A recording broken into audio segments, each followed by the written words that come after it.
ไม่ตายก่อนวัยสมควรสมาธิแต่เมื่อเรามีสติมีดวงปัญญานะเฉลียวฉลาดแตกฉานทางโลกและทางธรรมนะครับว่าสิ่งเหล่านี้สำคัญมากปฏิบัติจนให้เกิดศีลสมาธิปัญญาการรู้แจ้งแห่งตลอดในธรรมะที่เราประพฤติปฏิบัติตามคำสอนของพระบรมศาสดาพระสัมมาสัมพุทธเจ้าของพวกเรานะซึ่งกฐินนั้นก็มีเป็นการทานนะเป็นการทานจำกัดด้วยการออกพรรษาเสร็จแล้วมีเวลาแค่1 เดือนเท่านั้นนะ1 เดือนเท่านั้นที่เราจะได้บุญใหญ่กันบุญใหญ่จะนับจะประมาณไม่ได้ทีเดียวนะเราจะเกิดในบวรพระพุทธศาสนาเกิดไปพบใดชาติใดก็เจอแต่บัณฑิตนักปราชญ์นะครับถวายผ้าไตรแล้วก็โอ้ผิวพรรณวันหน้าผุดผ่องใสผู้ให้ข้าวให้น้ำชื่อว่าให้พระให้กำลังผู้ให้ยานพาหนะ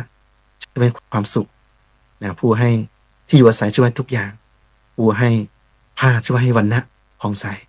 ผู้ให้ธรรมะชนะการให้ทั้งปวงนะวันนี้ก็เลยรายการธรรมารับอรุณนะก็ถ้าอาจารย์ไม่ติดภารกิจอะไรนะครับก็จะได้มาเจอพวกเรานะมาเจอพวกเราถ้าใครไปแถวท่าตะโกนะอำเภอท่าตะโกจังหวัดนครสวรรค์ตำบลหัวถนนอำเภอท่าตะโกจังหวัดนครสวรรค์ก็ยินดีเนาะยินดีต้อนรับพวกเราทุกคนทุกท่านพระอาจารย์เพิ่งไปอยู่จำพรรษาได้7 เดือนนะ7 เดือนก็ได้สร้างศาสนทายาทในบรรพชาสามเณรจำนวน133รูปนะสาธุนะครับแล้วก็อบรมปฏิบัติธรรมอุบาสกแก้วอุบาสิกาแก้ว4 รุ่นแล้วรุ่นแรกก็นะ35 คนนะรุ่นที่2อัพขึ้นมาอีก85 คนนะรุ่นที่3ก็ประมาณ120 คนแต่รุ่นที่4เยอะหน่อยรวมอุบาสกแก้วอุบาสิกาแก้วประมาณ442 คนพระอาจารย์ก็เอาบุญมาฝากกับถวายพระอาจารย์ทุกรูปแล้วก็ญาติโยมทุกท่านด้วยนะสา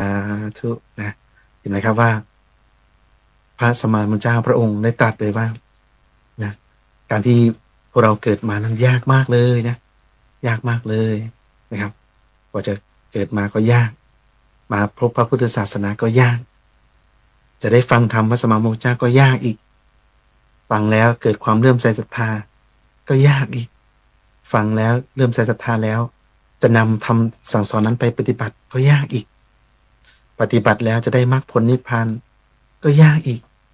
นะได้มีผลในการปฏิบัติแล้วจะมีโอกาสได้ประพฤติพรหมจรรย์ออกบวชยากอีกยากความยากทั้งหลายทั้งปวงนั้นนะจะเกิดขึ้นไม่ได้เลยถ้าเราได้ขาดการฟังธรรมนะอยากจะออกบวชแล้วอยู่ต่อก็ยากอีกอยู่ต่อแล้วให้มีความสุขในเพศสมณะก็ยากอีกมีความสุขในเพศสมณะแล้วบำเพ็ญสมณธรรมแล้วมีผลการปฏิบัติธรรมเข้าถึงธรรมก็ยากอีกเห็นไหมครับความยากทั้งหลายนั้นนะข้ามพ้นด้วยใจของเรา ใจของเราที่เป็นบุญเป็นกุศลใจของเราที่ฝักใฝ่กุศลฝ่ายธรรมะนะแสวงหาสิ่งที่เป็นมงคลเข้าตัวนั่นเองครับว่าสิ่งที่พระสัมมาสัมพุทธเจ้าพระองค์ได้ให้วัตถุของการเกิดมานะว่าสัพพะทุกขนิสรณะนิพพานะสัจฉิกรณัตถายะพระท่านก็กล่าวคำปฏิญาณตนต่อหน้าองค์พระปฏิมากรเลยนะว่าข้าพเจ้าออกบวชเพื่อสลัดตนให้พ้นจากกรรมทุกข์และทำพระนิพพานให้แจ้งไหมเราก็ปฏิญาณตนแบบนี้ตามพระสัมมาสัมพุทธเจ้าไปเพราะว่าเราเกิดมาเพื่อทำพระนิพพานให้แจ้งแสวงบุญสร้างบารมีนะสาธุจำได้ไหมเราเกิดมาเพื่ออะไรครับทำพระนิพพานให้แจ้งแสวงบุญสร้างบารมีนะถ้าพระนิพพานไม่แจ้งในภพชาตินี้แล้วก็แสวงบุญสร้างบารมี10 ทัศ30 ทัศนะให้เอาชีวิตเป็นเดิมพันทีเดียวเพราะว่าการที่เราเกิดมาภพชาติหนึ่งพระองค์ได้ตรัสว่ายากมากเลยเหมือนเต่าตาบอดที่ลอยเคว้งคว้างอยู่ท่ามกลางมหาสมุทรเลยเต่าตาดีก็ยังนะจะมีห่วงเล็กๆดังว้องนะห่วงยางเล็กๆพอสวมกับหัวเต่าได้ ลอยเคว้งคว้างท่ามกลางมหาสมุทรเหมือนกันเลย เต่าตาบอดด้วย หนังหนังยางหนึ่งวงเนี่ย ก็ลอยเคว้งคว้างโดนคลื่นซัดเลยนะ จนเต่าตัวนั้นผุดขึ้นมาเนี่ย100 ปีผุดขึ้นมาหนึ่ง100 ปีผุดขึ้นมาครั้งหนึ่งจนไอ้หัวเต่าเนี่ยสวมเข้ากับห่วงยางพอดี นั่นแหละ ความยากของการเกิดมนุษย์อันนั้นอย่างง่ายนะอย่างง่าย แต่นี่หลายร้อยหลายหมื่นหลายแสนหลายล้านพันเท่านะนี่การเกิดมาเป็นมนุษย์คือการยากมาก บางคนเกิดมาสมบูรณ์ไหมไม่สมบูรณ์หรอกหูหนวกตาบอดน้อยเปี้ยเสียขาเห็นไหมเพราะอะไร เพราะวิบากกรรมที่เราได้ทำกรรมปณติบาตเอาไว้ กรรมข้อหนึ่งสำคัญนะกรรมข้อหนึ่งจะหมายที่พระอาจารย์ท่านพระครูโสพลปริยัติ ด็อกเตอร์ที่ท่านได้เมตตาได้เป็นเลขานุการองค์การศีล5หนเหนือ แล้วก็ทั่วประเทศเนี่ยท่านก็ได้ไปทุกจังหวัดทุกวัดทางหนเหนือของเราทำไม เจ้าพระคุณสมเด็จ ได้ดำริโครงการนี้ขึ้นมา เพราะว่าศีลห้านะเป็นพื้นฐานของมนุษย์ ถ้าเรารักษาศีลห้าแล้ว โลกใบนี้ก็สงบสุข โลกใบนี้ก็เกิดสันติสุขเกิดขึ้น ถ้าเราไม่เบียดเบียนทำร้ายกันฆ่ากันเห็นไหมโลกใบนี้ก็ไม่มีสงครามเห็นไหมไม่มีสงครามไม่มีการเข็นการฆ่ากัน ก็ให้อภัยกันเห็นไหมสองคือถ้าไม่รักทรัพย์กันนะฆ่าเขาไม่ฆ่าแต่ว่ารักทรัพย์เขาเนี่ยโอ้โหไปช่อราดบังหลวงไปโกงไปกินไปคอร์รัปชันไม่ตายก็เกือบตายแหละเห็นไหมถ้าเรานะไม่ลักไม่ขโมยตรงกันข้ามเราเป็นผู้ให้นะครับเป็นผู้ให้เป็นผู้แบ่งปันไม่ลักไม่ขโมยนะเห็นไหมถ้าสินข้อที่3เอาไม่ฆ่าเอาไม่ขโมย ไม่ฆ่าไม่ขโมย แต่ไปผิดลูกผิดเมียเขาเอาของที่เขารักเนี่ยโอ้เขาเรียกว่า เป็นอะไรที่ไม่ตายก็เกือบตายนะไม่เผาผีกันเลยทีเดียวนะถ้าเราหัวเดียวเมียเดียว มีศีลมีธรรมประพฤติพรหมจรรย์แล้วก็โอ้คนนั้นจะมีเครดิตในตัว ไปที่ไหนก็ไม่เกิดความระหวาดระแวงไปที่ไหนก็เจอแต่บัณฑิตนักปราชญ์โรคภัยไข้เจ็บเกี่ยวกับไข้โป้งก็ไม่มานะ กรรมโรคต่างๆโรคเอดส์ก็ไม่เกิดขึ้นนะครับครอบครัวก็อยู่เย็นเป็นสุขหัวเดียวเมียเดียวรักเดียวใจเดียวประคับประคองกันเป็นคู่บุญคู่บารมีไม่ใช่เป็นคู่กรรมคู่เวรนะเห็นไหมศีลข้อ3จึงสำคัญมากมากเลยทีเดียวนะครับศีลข้อที่4ถ้าเราทำแล้วว่าเราชอบคนโกหกหรือคนพูดจริงทำจริง นะทุกคนก็ต้องการความจริงใจ ต้องการสัจจะนะความจริงความตรงความแท้นะถ้าเรามีสัจจะวาจาพูดยังไงทำอย่างนั้นทำยังไงพูดอย่างนั้น แล้วก็รับรองว่าโลกใบนี้นะน่าอยู่โลกใบนี้มีแต่กัลยาณมิตรโลกใบนี้มีแต่มิตรแท้เห็นไหมครับ สิ่งที่เราได้กระทำเอาไว้นะณปัจจุบันนี่แหละจะเป็นบุญกุศลติดตามตัวไปข้ามชาติและข้อสุดท้ายข้อที่5นะถ้าขาดสติซะแล้วก็โอ้ดื่มน้ำเมาเหล้าเบียร์บุหรี่นะครับยาเสพติดทำให้เสียสติศีล4ข้อที่เรารักษามานี้โอ้โหพอมาเจอข้อ5แล้วก็อย่าหวังเลยว่าศีล4ข้อทั้งหลายจะรักษาไปได้ เพราะว่าสตินี้สำคัญ สตินี้เป็นหลัก สติสัมปชัญญะ ถ้าเสียไปแล้ว ศีลข้อต่างๆ ก็ไม่สามารถรักษาไว้ได้เลยทีเดียว เห็นไหมครับว่า สิ่งเหล่านี้จึงสำคัญ รายการธรรมารับอรุณเราจึงเป็นรายการที่ปลูกฝังศีลธรรมนะครับนำชีวิตของเราได้มาสู่เส้นทางบุญ สังเกตนะสังเกตชีวิตเราว่าเราเกิดมาพบชาติเนี้ยเราขาดตกบกพร่องอะไรนะครับเช่นรูปไม่หล่อรูปไม่สวย เราก็ต้องรักษาศีลทรัพย์เราก็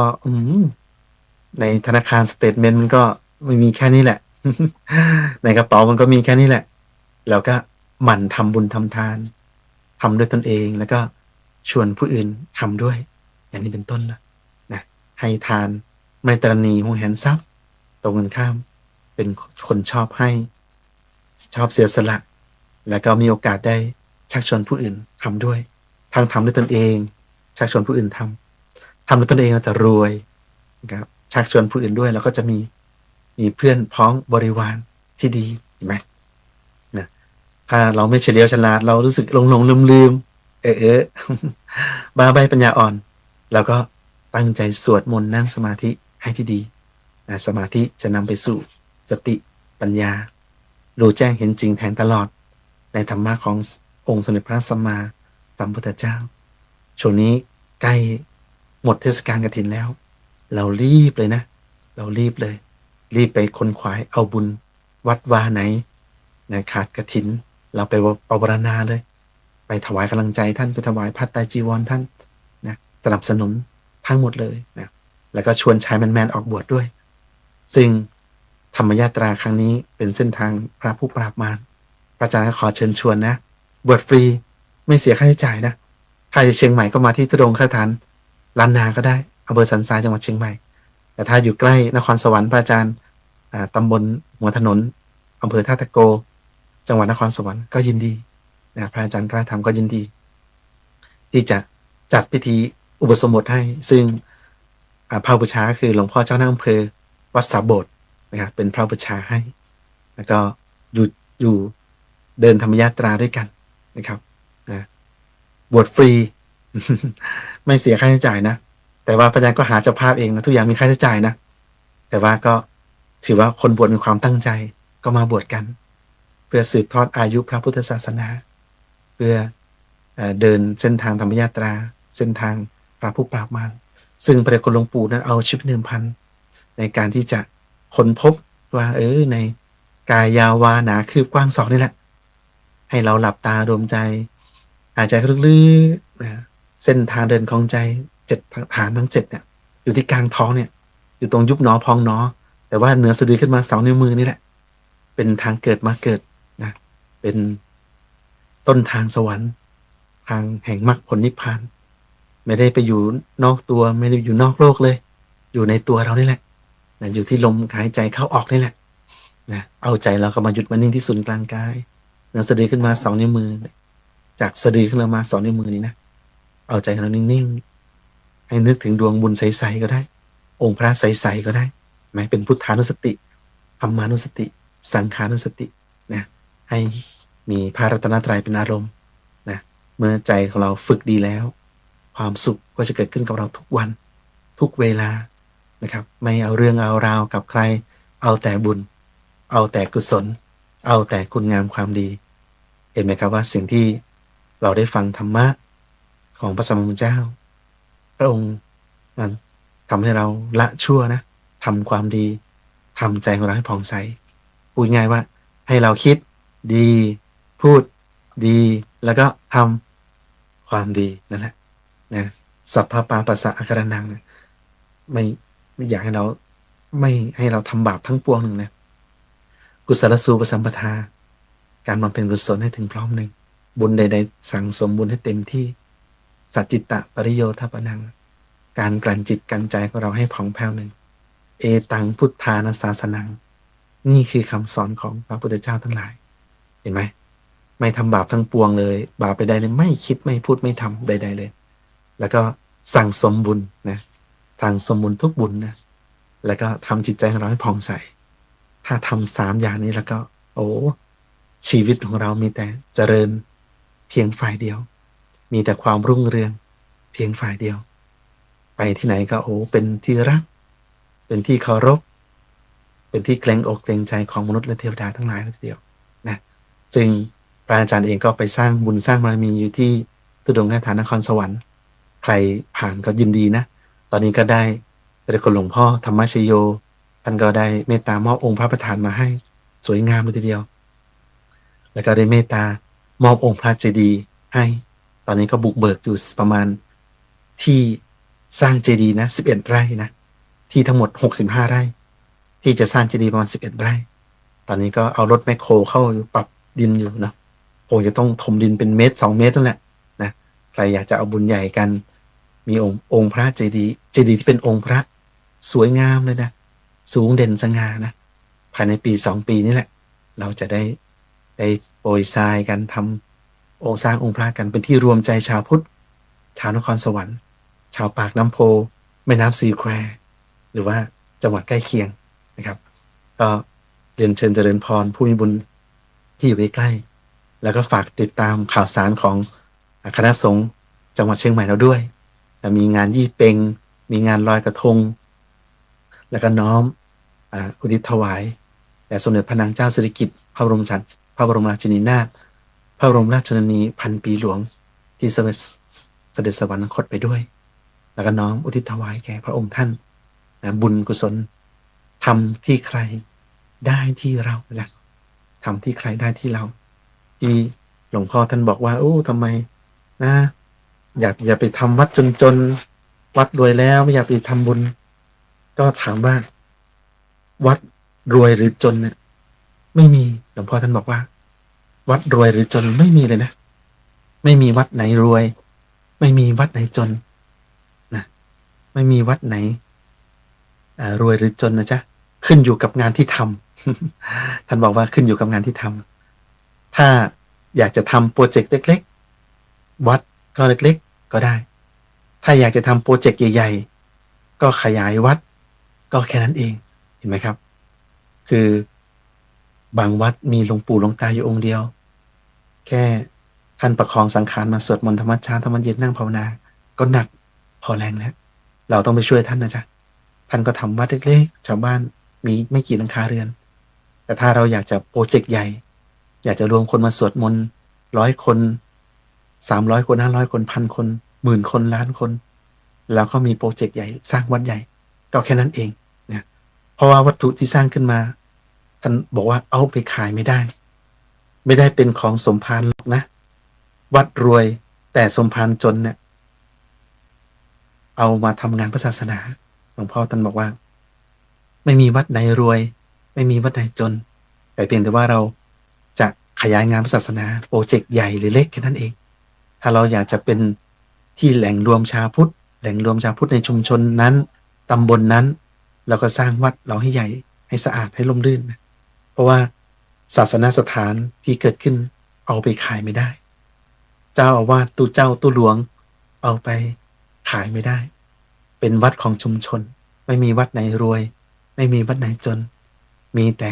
วัดของพวกเราทั้งหมดนะบางคนบอกว่ารวยแล้วค่อยไปทำที่วัดพระธรรมกายไม่ใช่นะหลวงพ่อ เพราะว่าหลวงพ่อไม่เคยไปทำสเตทเมนต์ใครไม่ใช่ว่าขอดูก่อนตัวดำหรือตัวดำเข้าวัดได้ตัวแดงห้ามเข้านี่ก็ไม่ใช่เห็นไหมที่วัดพระธรรมกายหลวงพ่อธรรมชโยในวาระ81 ปีท่านได้ทำบุญ30,000 วัดกฐิน30,000 วัดทั่วไทยเลยนะสาธุไหมเนี่ยนะบางคนก็บอกว่าเข้าไม่ถึงก็ตอบว่าก็เข้ามาไม่ถึงนี่นะมีขาก็เดินเข้ามา ก็แค่นั้นนะบางคนบอกว่าโอ้พบยากมันสำคัญว่าอยู่ที่ไหนต่างหากเวลาไหนครูไม่อยากก็อยู่กุฏินั่นแหละ พระอาจารย์ทุดูก็อยู่ในกุฏินะก็ไปดูที่หน้าวัดเอาไม่เจอก็มาตรงเวลานะที่เจอกันมาบวชที่มาเจอคนดื้อที่สุดในกระจกนั่นแหละนะเอ๊ะใครหน้าคุ้นๆนะเห็นไหมครับคนในโลกนี้คนดื้อที่สุดก็คือคนในกระจกนั่นแหละถ้าเราอยากจะไปฟังธรรมวัดไหนอยากจะไปเชิญชวนวัดไหนก็ให้ไปถูกที่ถูกเวลาท่านก็อยู่ที่กุฏินั่นแหละแต่ว่าก็กราบนิมนต์ท่านได้มาแสดงธรรมพบปะกันเนี่ยอย่างนี้เป็นต้นซึ่งธรรมวัดอรุณนี้ธรรมารับอรุณเราเข้ามาเจอกันทุกวันอังคารถ้าพระอาจารย์ติดภารกิจก็จะมีพระมหาเถระรูปอื่นมาว่าสำหรับวันนี้ก็อนุโมทนาสาธุการ